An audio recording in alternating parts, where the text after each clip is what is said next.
আমার জীবন চলে যাবে, আমি মুক্তিযোদ্ধা। আমি পারি না, আমি আত্মহত্যা করতাম। আমারে চড়ছে, আমার মাথা এভাবে বসে দিছে।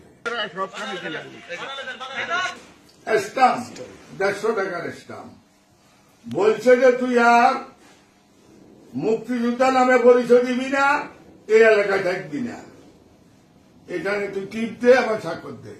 আমি কইছি আমি স্বাধীনতা মুক্তিযুদ্ধে অংশগ্রহণ করছি, আমার জীবন চলে যাবে, আমি মুক্তিযোদ্ধা।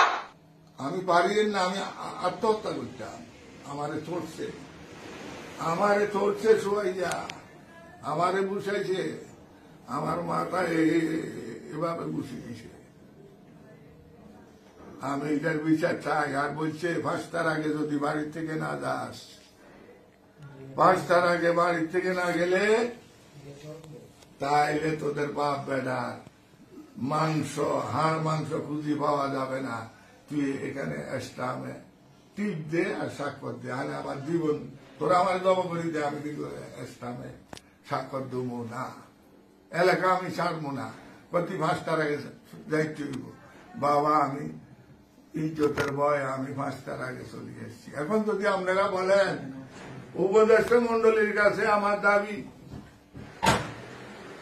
মুক্তিযোদ্ধা হিসাবে আমি বাংলাদেশের সর্বস্তরে 18 কোটি মানুষের কাছে বিচার দিলাম।